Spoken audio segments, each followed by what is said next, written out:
matahari bersinar, ku gendong tas merahku di pundak. Selamat pagi semua, ku nantikan dirimu di depan kelasmu, menantikan kami. Guruku tersayang, guru tercinta, tanpamu apa jadinya aku? Tak bisa baca tulis, mengerti banyak hal. Guruku, terima kasihku. Nyatanya diriku kadang buatmu marah, namun segala maaf kau berikan.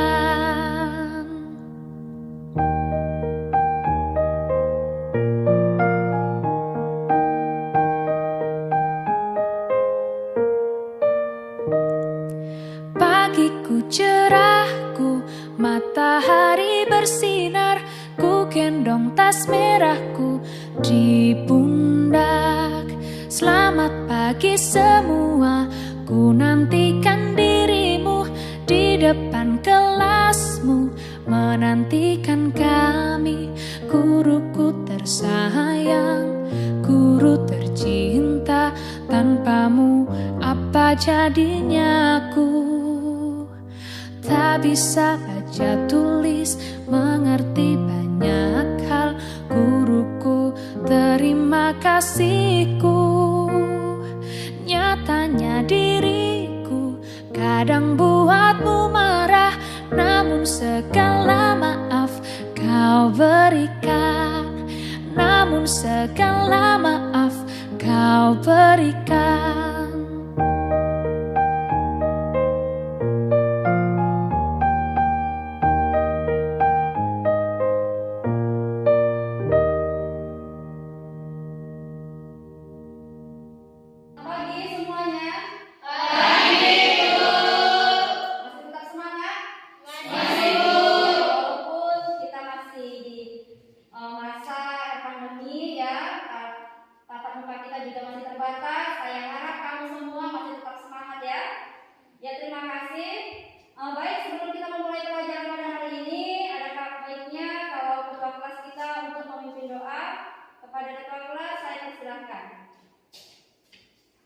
Baik, mari kita berdoa sesuai dengan agama dan kepercayaan kita masing-masing. Berdoa dimulai.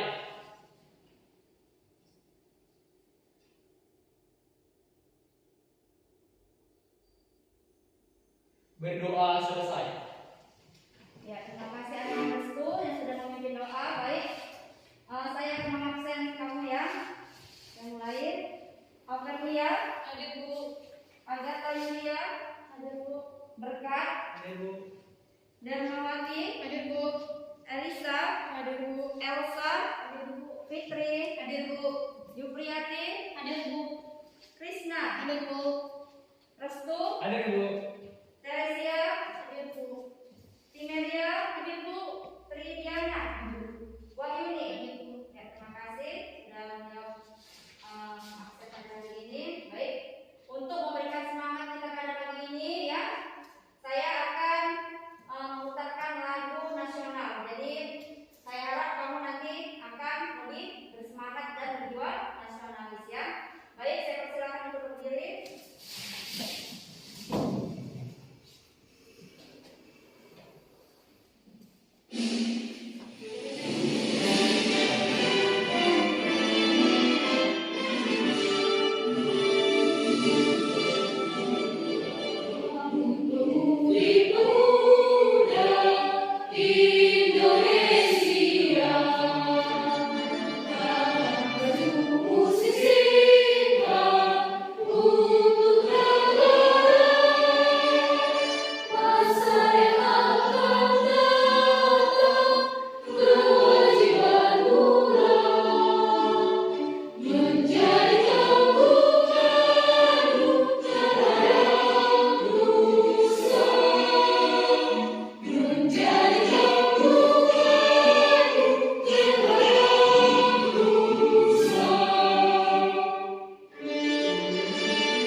pembelajaran pada hari ini, pelajaran kita pada hari ini yaitu mengenai penyaluran sarana dan prasarana.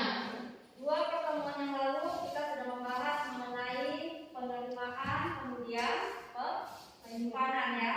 Jadi ini lanjutan dari KD yang terdahulu ya. Jadi ini kita mengenai sekarang karena sudah penerimaan, kemudian kita simpan, terakhir adalah penyaluran barang. Jadi sebelumnya saya ingin kamu mengingat pembelajaran yang kemarin ya.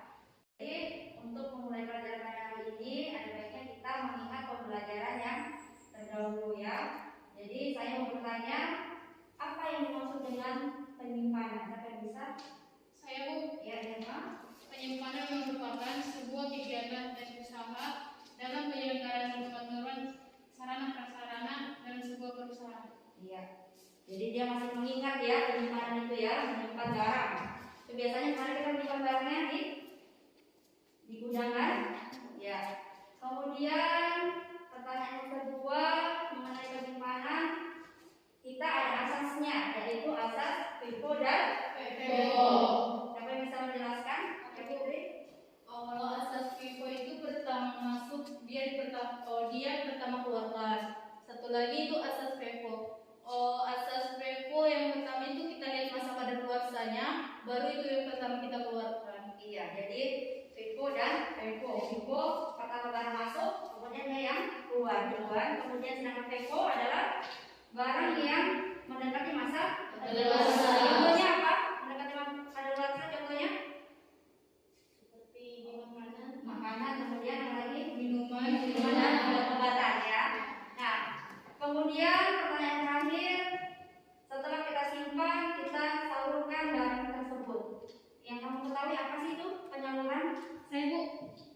Penyaluran itu, Bu, pemindahan barang, Bu, ke unit kerja.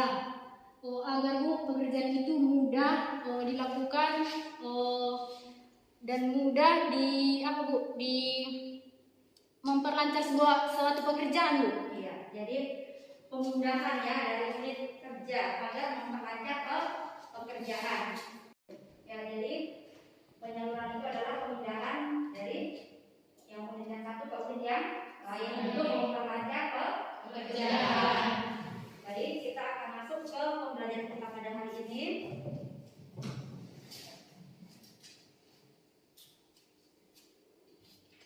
Ya. Jadi pembelajaran kita pada hari ini yaitu penyaluran sarana dan prasarana ya. Nah, seperti biasa kompetensi dasar kita yaitu masih tetap yang seperti minggu yang lalu ya. Yang pertama menerapkan penerimaan, penyimpanan dan penyaluran. Jadi ini adalah pertemuan terakhir kita di KD 31 di 312 ya. Sudah? Ini dia menerapkan penerimaan, penyimpanan, penyaluran sarana dan prasarana. Kemudian keterampilannya yaitu melakukan kegiatan penerimaan, penyimpanan dan penyaluran sarana dan prasarana. Kemudian tujuan pembelajaran kita pada hari ini ya.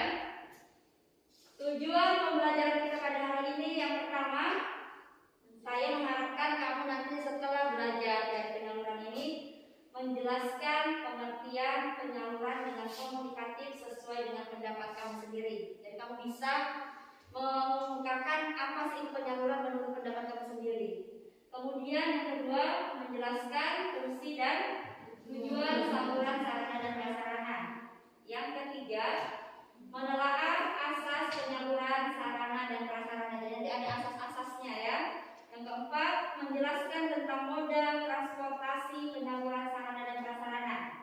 Yang terakhir, menjelaskan proses penyaluran sarana dan prasarana. Ini adalah tujuan pembelajaran kita pada hari ini.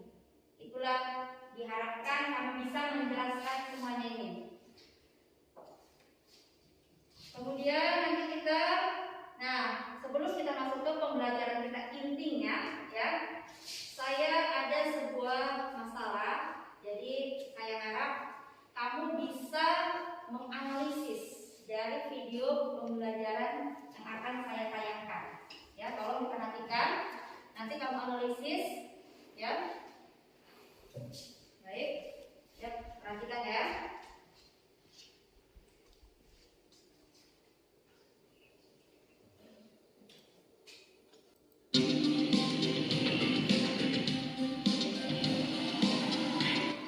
Satu truk ekspedisi terbakar di Tol Tangerang Merak kilometer 56 Serang, Banten pada Sabtu siang.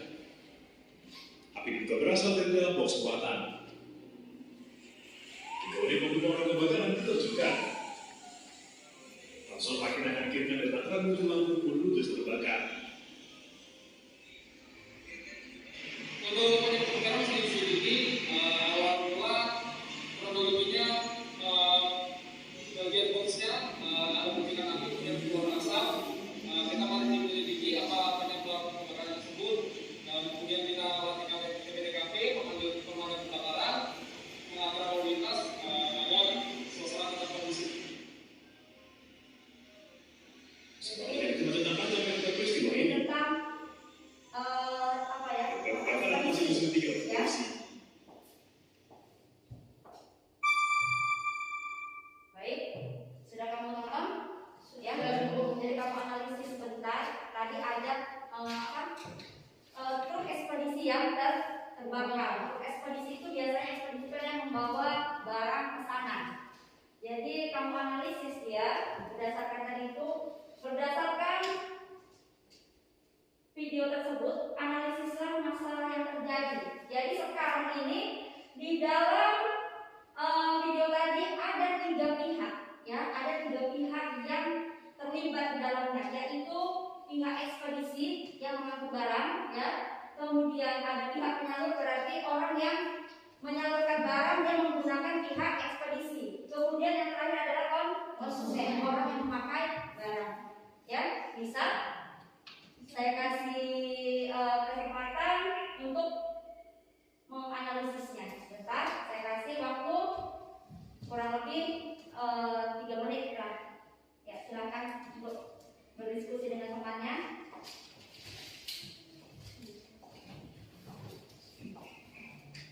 Kamu silakan diskusi dengan teman-temannya ya, agar kamu bisa menganalisisnya. Karena ini ada 3 pihak. Ada 3 pihak. Yang pertama itu pihak ekspedisi, kemudian ada pihak penyalur yang menyalurkan barangnya, kemudian yang ketiga konsumen.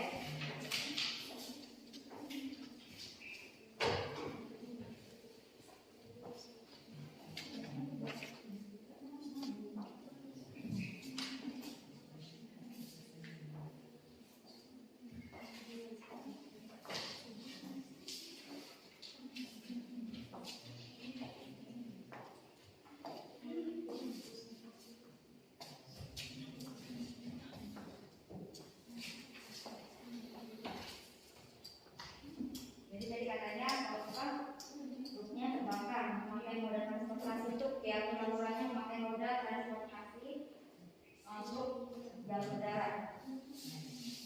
Yes, apa lagi?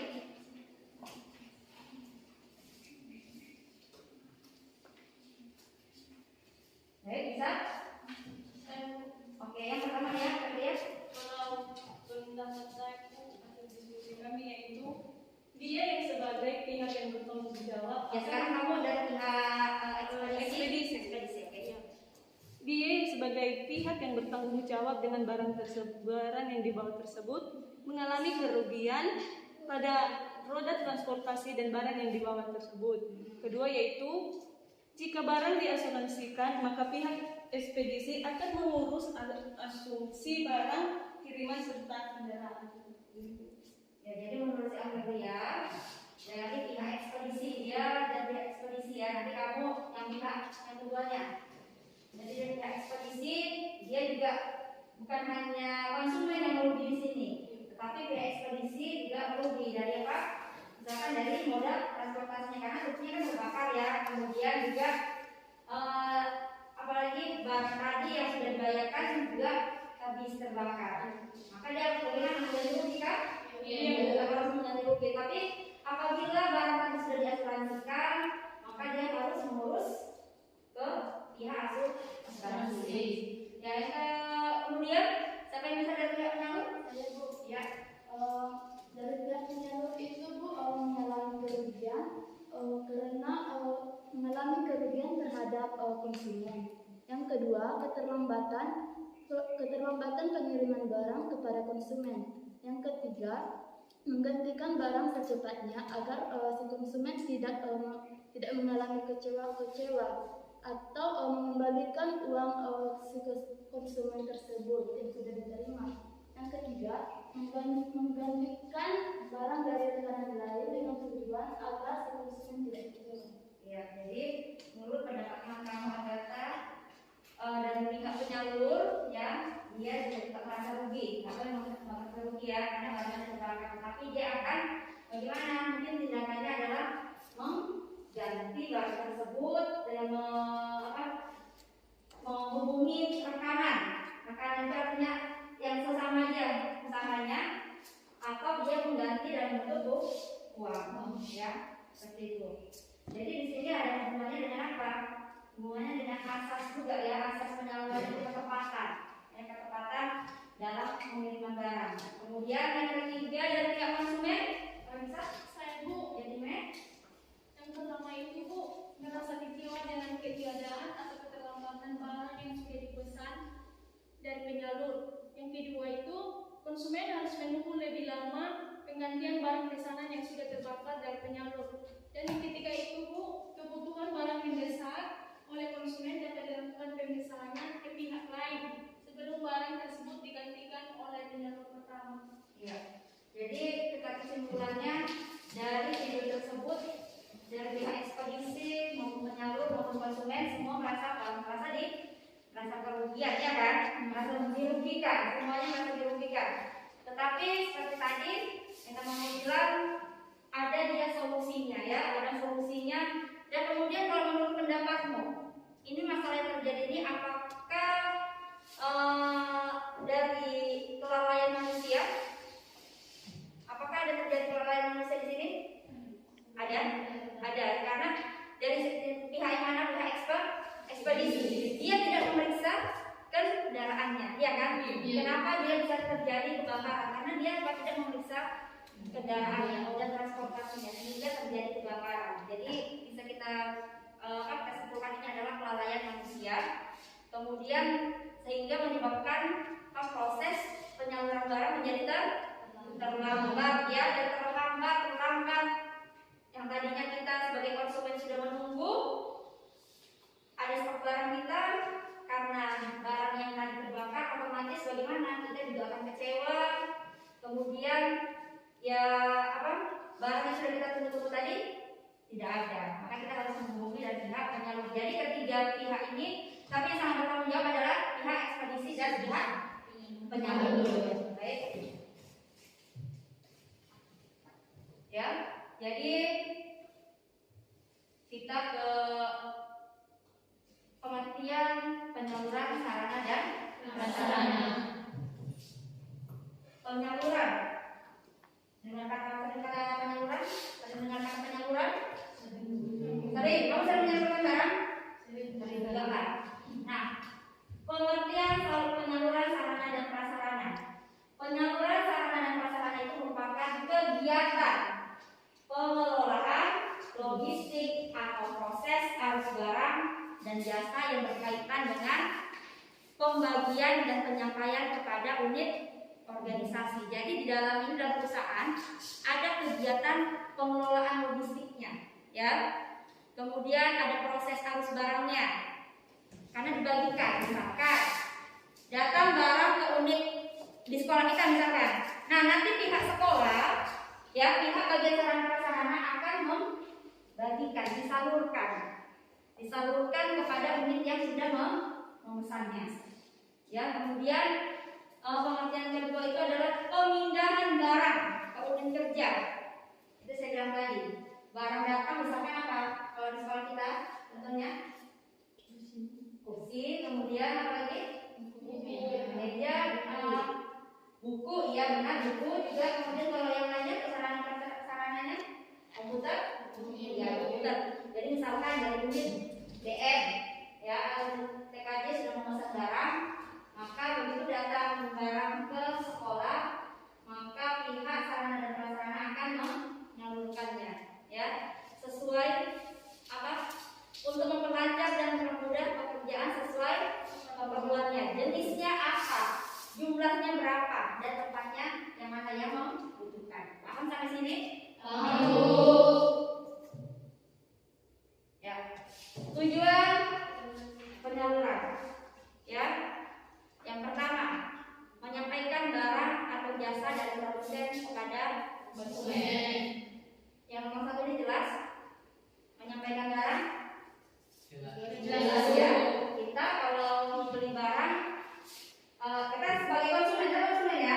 Nah, contohnya apa? Contohnya kita mau beli barang elektronik, maka tujuannya itu misalkan ini dia, tujuannya menyampaikan barang atau jasa dari produsen kepada konsumen. Jadi misalkan dia dari PT Indofood, PT Indofood yang memproduksi Indomie makanan, kan? Dia sebagai produsennya kan? Jadi dia sebagai ada penyalurnya, distribusinya. Kemudian yang kedua, mempercepat sampainya hasil produksi ke tangan konsumen. Ada yang buka usaha warung di rumah? Ada juga mau usaha? Ya. Kalian sales itu langsung datang ke tempat kalian atau kalian belanja ke grosir?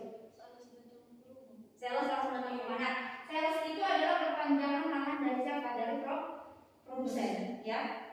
Kan dari saya bilang pihak, misalkan ada saya kasih contoh itu pihak PT Indofood, ya. PT Indofood itu misalnya Indomie, ya. Kan jadi Indofood tadi memproduksi Indomie, kemudian ada si agennya atau salesnya yang membawa barang, kemudian disalurkan ke bagian grosir. Nah, ya kan? Nanti konsumen kita sebagai pemakai akhir kita membelinya di grosir. Itulah dia mempercepat sampainya hasil produksi. Tujuan penyalurannya. Jadi kalau tidak ada yang namanya penyaluran, apa mungkin kita langsung datang ke PT Indofoodnya sana membeli? Mungkin nggak ya, mungkin ya. Jadi harus ada yang namanya penyaluran. Kemudian yang ketiga, tercapainya pemerataan produksi.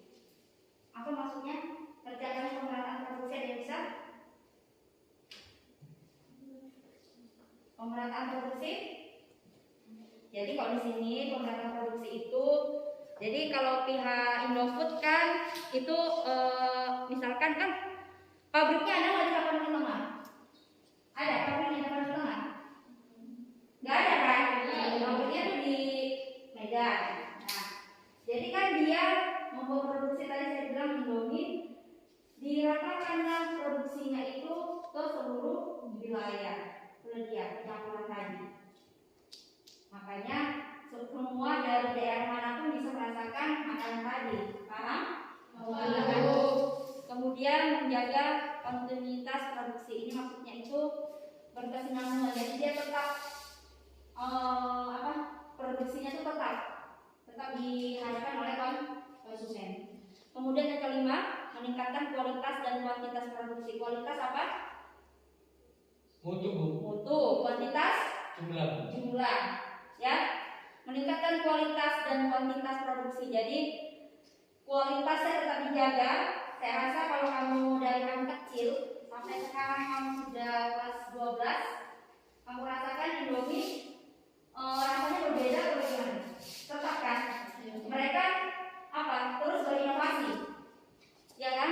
Meningkatkan kualitas dan kuantitas produksi mereka. Itulah tujuan penyalurannya. Maka kita sangat berterima kasih kepada siapa? Kepada sales yang mengantarkan barang-barang tadi sebagai perpanjangan tangan dari produsen. Kemudian meningkatkan nilai guna barang dan jasa. Kalau barang tadi bisa disalurkan, ada nggak nilai gunanya? Ada nggak? Ada. Kamu misalkan, kamu buat usaha bikin sambal, ya. Kalau tidak disalurkan, ada nggak nilai gunanya bikin sambal yang kamu buat? Tidak ada nilai gunanya. Nah, yang salurkan itu, maka dengan penyaluran tadi, itulah dia mempunyai nilai guna, ya. Jadi besok kamu amat dari SMK, kamu punya usaha, ya. Kita harapkan kita SMK itu setelah tamat dari SMK itu kita bisa, ya kan? Bergolnya itu kan SMK bisa. Kamu bisa berusaha. Bu, saya hanya jurusan tamatan saya yang TKP, Bu. Masa saya bisa buka usaha? Bisa. Kalau kita punya skill, kemampuan, kita bisa membuat usaha dan kita bisa mempekerjakan orang lain.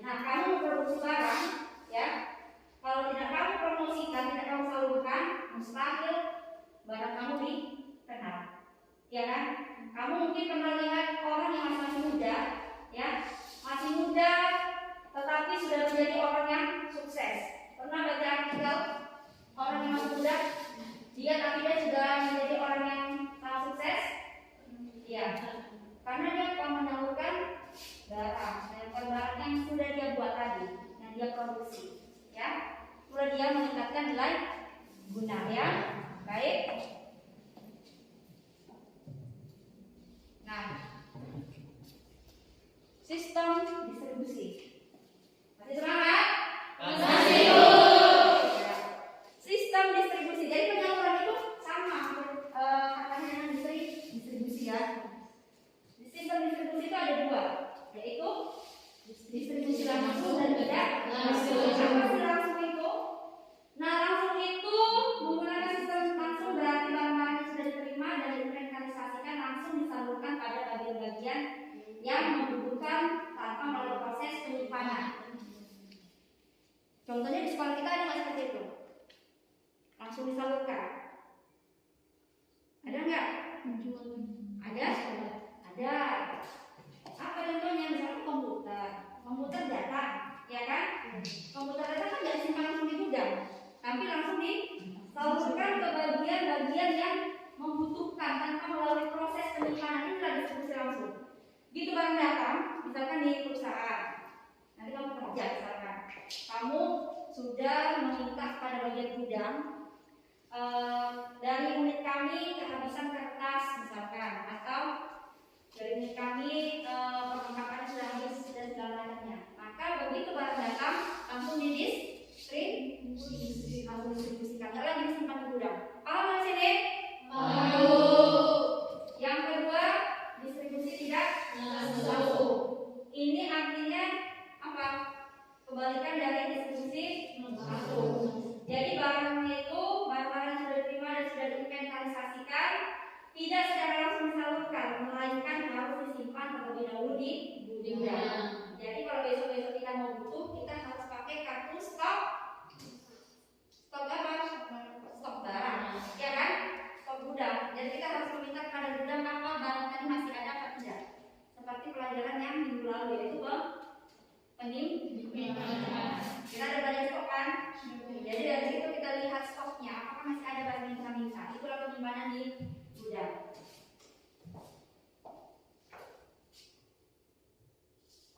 Nah, kemudian asas penyaluran. Ya, kamu bisa buka itu di bukunya ya. Asas penyaluran itu halaman sudah dibaca bukunya? Ya. Karena minggu lalu kan sudah saya ingatkan ya, bahwasanya minggu ini kita akan mempelajari tentang penyaluran. Ya, asas penyalurannya itu yang pertama itu ada ketepatan jenis spesifikasi logistik. Ya, ada jenisnya, barang tadi ada jenisnya. Ya, bisa sudah dibaca. Kemudian ketepatan nilai logistik, tepat tidak nilainya. Kemudian ketepatan jumlah logistik. Ya, ketepatan jumlah logistik. Pada saat barang kita pesan, misalkan pesannya 50, yang disalurkan benar nggak 50, seperti itu ya. Kemudian ketepatan waktu, ini tadi berhubungan dengan video yang tadi, ya, berhubungan dengan video yang tadi, ketepatan waktu. Yang video tadi akibat apa? Akibat kelalaian manusia, ya kan, terbakarnya truk. Maka bagaimana ketepatan waktu sampai? Tidak lagi tepat waktu, ya, tidak lagi tepat waktu sampainya ke tangan konsumen. Kemudian ketepatan tempat penyampaian. Bagaimana penyampaian ke tempatnya, sesuai atau tidak? Jangan sampai bagian misalkan ini BR, kita butuhkannya komputer. Ternyata yang sampai bukan komputer, tapi alat kelas. Bisa nggak seperti itu? Enggak, nggak cocok kan? Itu bagian ketepatan tempat penyampaian, harus tepat dia. Dan terakhir, ketepatan komisi logistik. Bagaimana komisinya, bagus atau tidak? Ya, itu nanti bisa kamu lanjutkan di baca bukunya, karena teman-teman sudah punya buku. Nah, moda transportasi. Transportasi tahu? Kalau yang namanya penyaluran pakai transportasi apa tidak? Pakai. Ada dia kita punya usaha, dia nggak pakai moda transportasi, ya kan? Nggak mungkin jalan sendirian dia barangnya. Jadi harus ada yang namanya moda transportasi. Moda transportasi itu terbagi atas 3. Darat, udara, dan air. Jadi barang yang sampai ke rumah kamu berkat, ya, itu memakai yang namanya moda transportasi. Baik dia itu dari darat, kalau darat contohnya apa berkat? Iya, contohnya apa? Darat. Apa? Motor. Sepeda motor, mobil, truk. Ya. Kemudian kalau dia transportasi udara, barangnya itu biasanya datangnya dari bukan sekitaran kita ya. Kamu misalkan pesan barang dari Shopee, pernah pesan barang dari Shopee? Nah, jadi barang yang kamu pesan itu kamu pesannya dari Jakarta. Nah, barang tadi dibawa oleh kargo, ya kan? Dari Jakarta sana bisa menggunakan yang namanya transportasi udara. Contohnya apa transportasi udara? Pesawat. Helikopter, pernah nggak kamu lihat mereka menurunkan logistik? Pernah. Biasanya kemana? Bagian yang terkena bencana, ya, yang terkena bencana. Apabila dia tempatnya lagi kalau memang tidak memungkinkan untuk memakai moda transportasi darat, maka menggunakan transportasi udara, helikopter, ya kan? Kalau yang terkena bencana kan seperti itu, penyaluran logistiknya. Kalau transportasi air, kita di daerahnya Sibolga punya pelabuhan, ya. Biasanya barang-barang yang datang itu juga diturunkan melalui pelabuhan, kan? Pelabuhan memakai kapal, kan? Misalkan barangnya dari Niasana barangnya datang. Nah, maka dia menggunakan transportasi air. Jadi kalau kita hubungkan moda transportasi ini untuk wilayah kita semuanya bisa terpakai. Bisa memakai transportasi darat, kemudian udara, juga memakai transportasi air. Nah, ini dia contohnya. Transportasi darat menggunakan mobil truk. Pernah lihat kamu yang lewat Indah Logistik? Mobil Indah Logistik? Iya. Atau kamu menggunakan JNE, ya kan? Dia menggunakan moda transportasi darat. Nah, kalau yang transportasi kereta api di sini ada nggak? Nah, ini biasanya dia seperti di Padang, ya kan, atau di daerah Medan sana, maka dia menggunakan transportasi daratnya kereta api. Misalkan apa yang dibawanya? Minyak, hasil minyak dibawa melalui kereta api. Tapi karena di daerah kita tidak ada kereta api, jadi yang biasa digunakan itu adalah ini ya, mobil truk, ya. Biasanya kamu pasti lihat lah itu mobil truk bawa logistik, mau Indah kargo, kemudian ada yang kayak kemarin mau musim durian, ya kan? Banyak kan mobil yang bawa hasil dari daerah kita kan. Kemudian transportasi udara. Nih, ada pesawat. Udah ada pesawat. Tapi lihat pesawat kan? Iya. Dari sekolah kita pesawatnya. Ya, dari sekolah kita inilah dia pesawat Garuda Indonesia. Dia membawa logistik mungkin ya, bawa logistik juga, ya, barang dari Jakarta. Kemudian ini yang tadi bilang tadi adalah helikopter. Biasanya membawa logistik kalau dia ke daerah bencana, seperti itu ya. Bisa? Kalau tidak pernah naiknya, tapi sudah lihat gambarnya. Ya, lihatnya sudah pernah kan? Lewat helikopter di dada-dada. Kemudian transportasi air, kita lihat. Sampai pernah ke Pelabuhan Sibolga lihat kapal kan? Iya. Dan kapal itu dia yang membawa barang. Jadi bisa barang-barang yang dibawa itu melalui kapal. Jadi transportasi itu tidak hanya harus daratnya. Ini kalau ini bagaimana? Ini di sungai. Mungkin kalau di daerah kita tidak ada. Kalimantan pernah lihat? Di daerah Kalimantan dia moda transportasinya menggunakan kapal. Kayak seperti perahu ya, sampan. Disitulah mereka berjualan ya kan, membawa barang-barangnya semua menggunakan ini perahu. Ini kapal, kalau kita Sibolga ya inilah kita lihat ya. Atau kamu pulang ke Nias naik kapal. Ada yang pulang ke Nias? Baik. Ya. Tetap semangat. Ya. Tepuk tangan untuk diri kamu sendiri. Biar tetap semangat. Kemudian proses yang terakhir, proses penyaluran sarana dan prasarana. Jadi sebelum kamu membuat proses penyalurannya, ya, kamu harus menyusun alokasinya dulu. Yaitu yang pertama penerimaan barang. Siapa yang menerima barang? Jangan sampai barang datang, kamu barang tadi datang nggak tahu sama siapa. Jadi harus ada namanya penanggung jawab. Jangan kalau datang saya nggak tahu punya siapa tadi itu. Jadi harus ada penanggung jawabnya, baik dari perusahaan maupun barang pribadi. Kemudian waktu penyerahannya ada waktunya, kapan barang tadi diserahkan. Ya, pada saat kita pemesanan, kalau pemesanan biasanya ada nggak waktu sampai barang nanti tanggal sekian? Ada? Ya, kita harus memastikan tanggal berapa barang itu sampai. Jangan sampai barang yang kita tunggu-tunggu nggak sampai juga ke rumah kita. Ya. Kemudian kita harus memperhatikan jenis barangnya. Apa jenis barangnya? Kemarin di penerimaan barang kita sudah ada mengenai jenis barang, ya kan? Dia disimpan, diterima berdasarkan apa? Siklus hidupnya. Kalau dia barang yang mudah terbakar, bagaimana peletakannya, ya kan? Masih diingat kan? Barang yang mudah meledak dan segala macamnya. Jangan sampai barang yang mudah meledak atau beracun kita dekatkan dengan bahan makanan yang biasa kita makan. Kemudian jumlah barangnya berapa yang kamu pesan, itu harus ada alokasinya. Untuk apa barang tadi diperlukan? Kamu pesan untuk apa?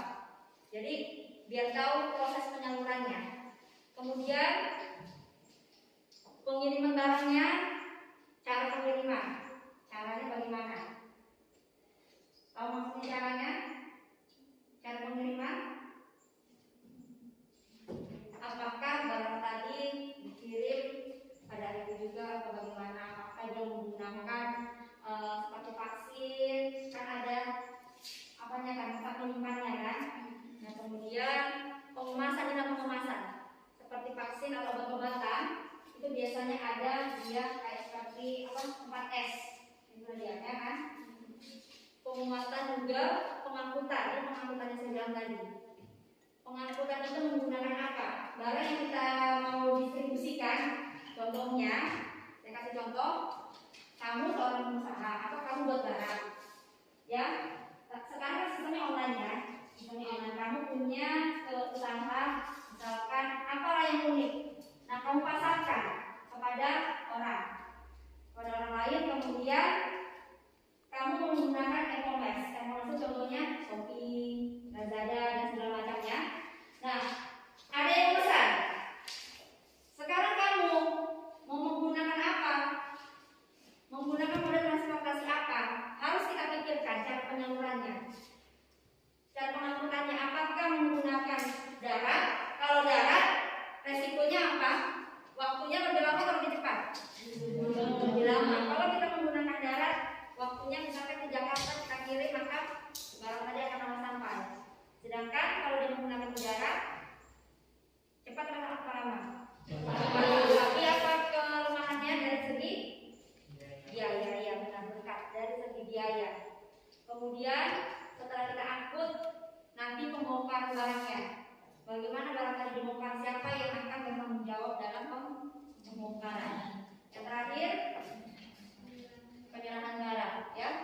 Penyerahan barang tadi setelah sampai, kita harus menandatangani namanya surat jalannya, kepada siapa tadi ditujukan, kemudian siapa penerimanya. Maka setelah semua lengkap baru diserahkan, biar ada laporan bertanggung jawab.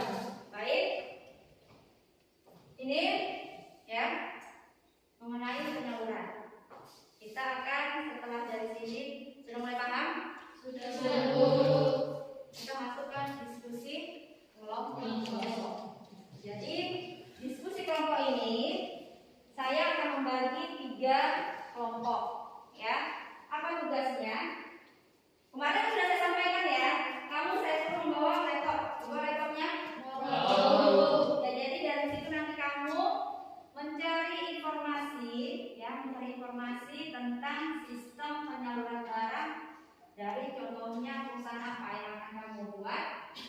Kemudian kamu harus membuat nanti dalam bentuk PowerPoint. Kamu presentasikan ke depan, ya. Setelah kamu presentasikan ke depan, nanti kamu akan menjelaskan bagaimana proses penyaluran dari apa yang kamu ambil contohnya. Silakan kamu mengakses dari internet kerja kelompok. Ya, jadi sekarang bisa saya suruh kamu untuk menyusun kelompoknya. Kemarin sudah ada pernah saya bagi kelompoknya. Ya, silakan untuk membuat kelompoknya.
Diskusikan, ya. Kamu silakan cari sistem penyalurannya.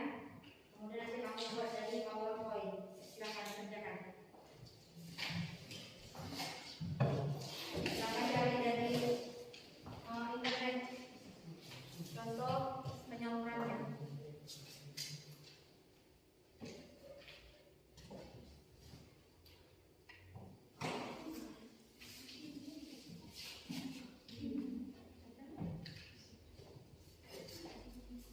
Kemudian nanti kamu cari ya dengan sistem penyalurannya.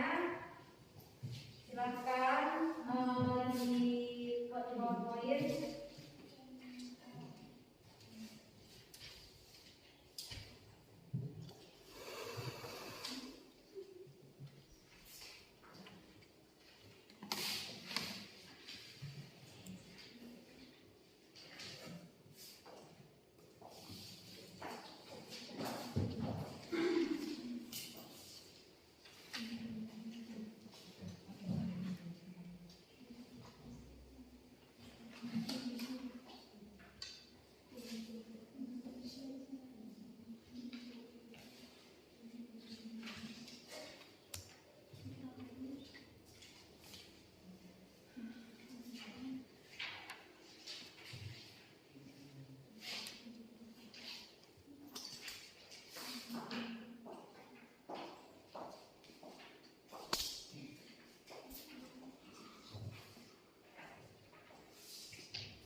Sudah selesai? Sudah. Ada yang sudah? Kelompok 1 sudah? Sudah. Kelompok 2? Sudah. Kelompok 3? Sudah. Oke. Baik. Kita akan mempresentasikan ya dari hasil diskusi kamu semuanya. Jadi perwakilan dari kelompoknya silahkan maju ke depan. Kita mulai dari kelompok 1. Siapa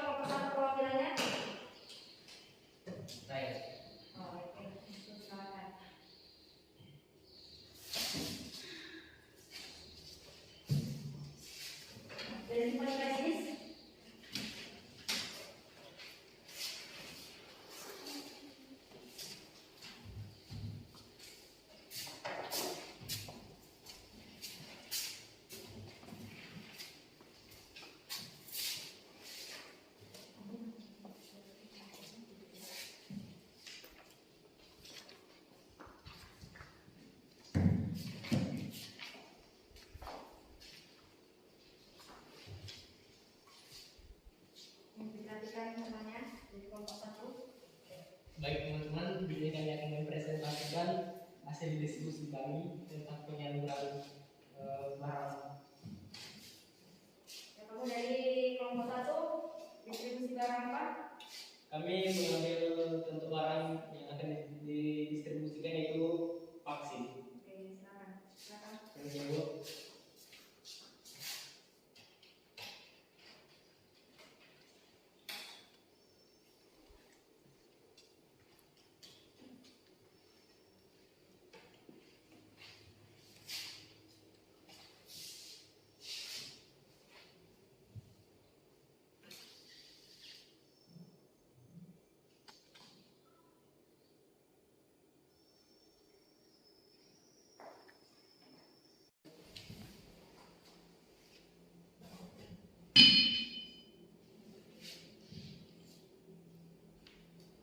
Oke, baik teman-teman, di sini ada penyaluran vaksin dari kami kelompok 1. Nah, sesuai dengan prosedur pendistribusian sebuah barang atau produk, maka perlu memenuhi proses sebagai berikut. Nah, di sini kami akan menjelaskan tentang proses pendistribusian suatu produk yaitu vaksin yang sekarang sedang hingar-bingarnya di negara kita tentang vaksinasi.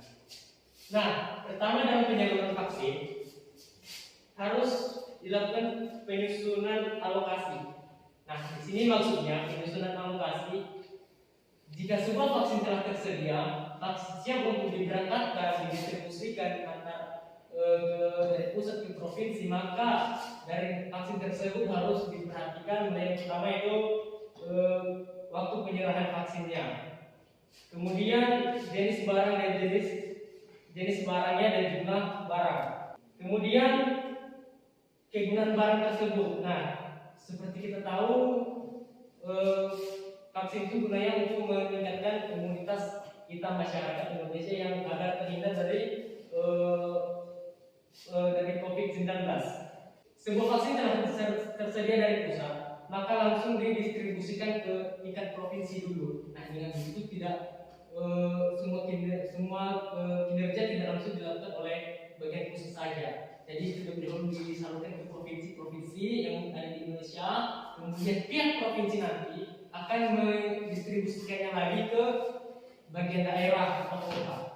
Nah, kemudian dari daerah atau kota akan mendistribusikannya kembali ke tingkat kecamatan, sampai akhirnya tingkat kecamatan lah yang langsung menyerahkan atau memvaksinasi kita melalui puskesmas. Nah, kemudian penyerahan barang.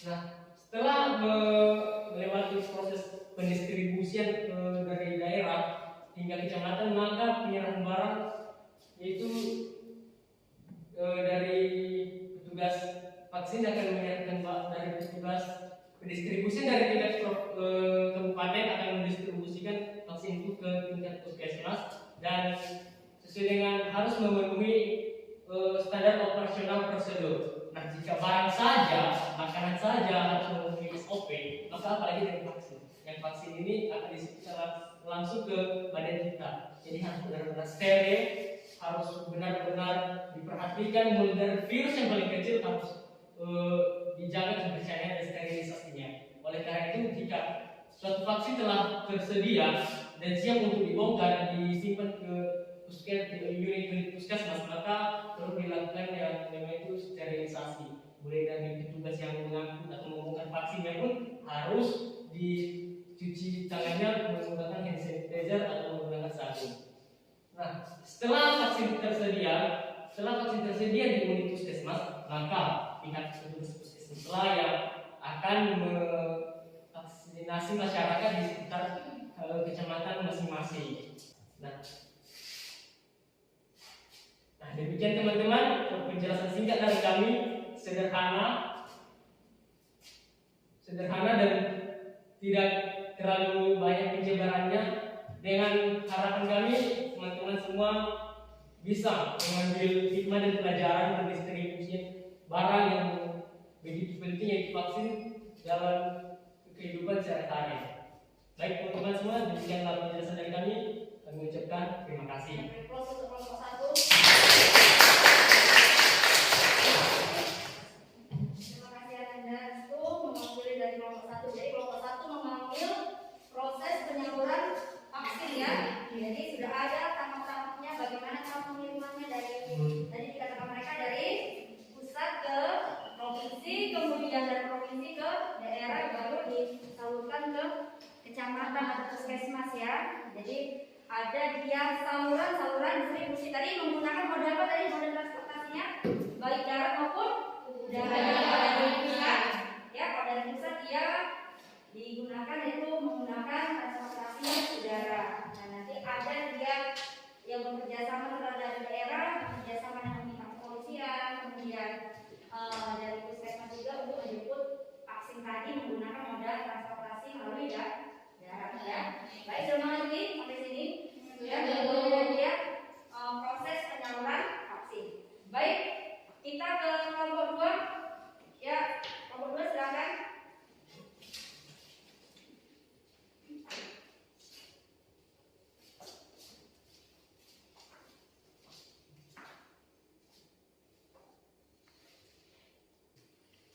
Selamat siang, saya Dirgana Pendidikan dari kelompok 2. Di sini saya akan menjelaskan tentang distribusi obat.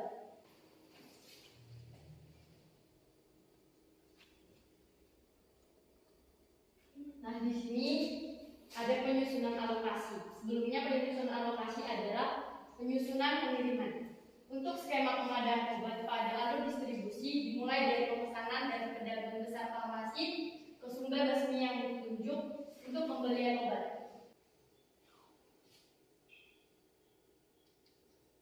Selanjutnya pengiriman barang. Cara pengirimannya baik dilakukan dengan transportasi darat maupun udara. Dikirim melalui truk-truk obat atau melalui pesawat terbang. Terima kasih, semoga teman-teman dapat mengerti penjelasan yang saya sampaikan dari sini. Ya, boleh kelas untuk kelompok 2.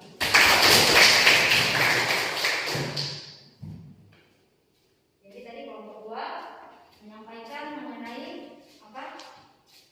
Pendistribusian obat di rumah sakit ya. Jadi sudah jelas mereka memesan barang melalui perusahaan besar farmasi, kemudian bagaimana berapa jumlahnya untuk kemudian sampai ke tangan konsumen, bagaimana dia sistem penyalurannya, penyelenggarannya. Tadi dikatakan ada sistem distribusi tidak langsung, ya kan? Seperti itu kalian sebutkan ya. Karena memang barang yang sampai tadi, obat-obat tadi mungkin kebanyakan memang disimpan dulu dalam gudang farmasi. Pada saat membutuhkan, ya, maka baru diambil. Oke. Baik, kita masuk ke kelompok 3. Ya, kelompok 3 silakan siapa panggilannya? Ya, Teresia, silakan Ibu.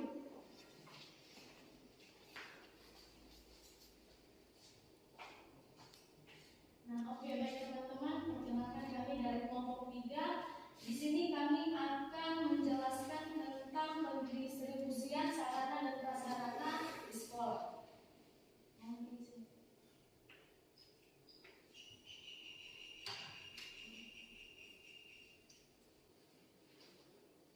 Nah, baik kawan-kawan, di sini kami dari kelompok 3 ingin menjelaskan tentang pendistribusian sarana dan prasarana di sekolah. Nah, pendistribusian sarana dan prasarana di sekolah ini tidaklah lagi asing bagi kita sebagai siswa. Kita pasti telah mengenal apa itu distribusi. Distribusi juga bisa disamakan dengan pengadaan barang-barang yang diperlukan di sekolah kita ini. Kita ambil contoh kecilnya yaitu seperti seperti alat-alat yang kita perlukan, yaitu seperti meja, kursi, dan lain sebagainya. Nah, baik teman-teman, sekian dari hasil diskusi kami yang dapat kami jabarkan dan dapat kami jelaskan kepada teman-teman sekalian, dan saya ucapkan terima kasih atas waktu yang telah diberikan. Ya, terima kasih pada kelompok 3. Beri aplaus untuk kelompok 3.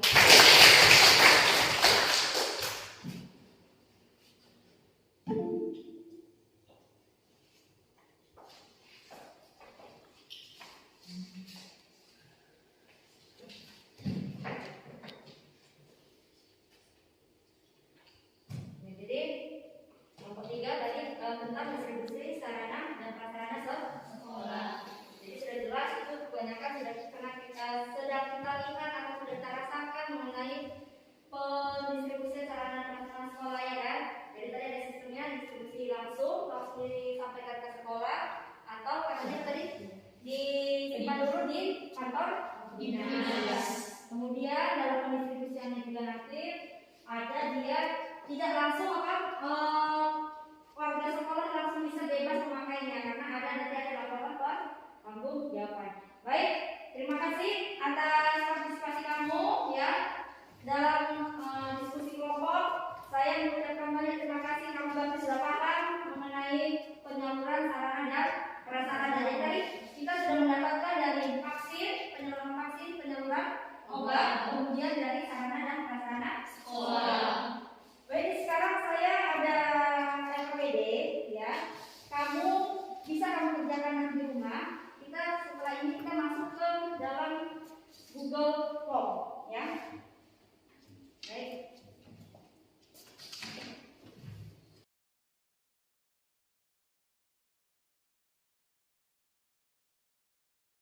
Sekarang kita uji pengetahuan. Saya sudah share link dari pertanyaan dari Google Form. Jadi kamu buka linknya ya. Silakan kamu buka, kamu kerjakan sekarang juga. Ya silakan isi namanya, kerjakan.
Kalian sudah menjawab pertanyaan di Google Form ya, sudah jawab semua kan?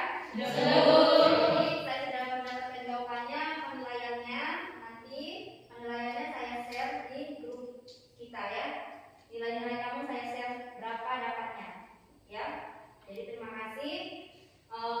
Kita sudah ke tahap penutup ya. Pembelajaran kita di tahap penutup. Jadi sebelum kita tutup pembelajaran pada hari ini, kita simpulkan dulu apa yang kita dapat pada pembelajaran pada hari ini, yaitu mengenai penyaluran sarana dan prasarana. Ya. Jadi dari yang sudah saya jelaskan, teman-teman juga presentasi, siapa sih yang bisa menyimpulkan pembelajaran pada hari ini? Saya Bu. Ya. Kesimpulan penyaluran prasarana dan sarananya itu pemindahan barang ke unit kerja untuk memperlancar dan mempermudah pekerjaan sesuai keperluan. Ya, jadi pengertian penyaluran itu adalah pemindahan unit dari unit satu ke unit yang lain untuk memperlancar proses pekerjaan. Apa lagi bisa menyimpulkan pembelajaran pada hari ini mengenai tujuan? Saya Ya, diurutkan.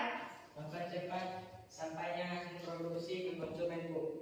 Dan satu lagi tercapainya pemerataan produksi. Ya, jadi tujuannya itu mempercepat proses pengiriman barang dari produsen kepada konsumen. Sudah bisa dipahami ya? Sudah. Satu lagi, Bapak bisa kesimpulannya mengenai yang lain? Ya, Distribusi langsung diberikan yang kepada ada sistem distribusi ya, silakan. distribusi langsung diberikan kepada unit yang membutuhkan. Misalnya komputer yang disalurkan ke sekolah kita. Lalu komputer tersebut langsung dipakai. Sedangkan distribusi tidak langsung adalah kebalikan dari distribusi langsung. Misalnya meja masih disimpan di dalam gudang. Ya, jadi sistem distribusi ada berapa? Ada dua. Yaitu Langsung dan tidak langsung. Kalau langsung berarti dia langsung disalurkan. Sedangkan sistem distribusi tidak langsung disimpan terdahulu di dalam gudang.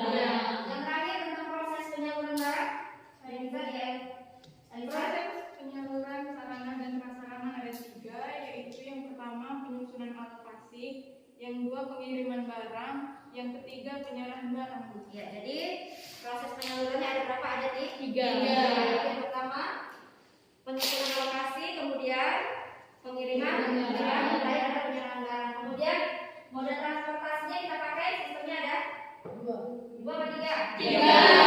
Sistem darat, ya. Terima kasih.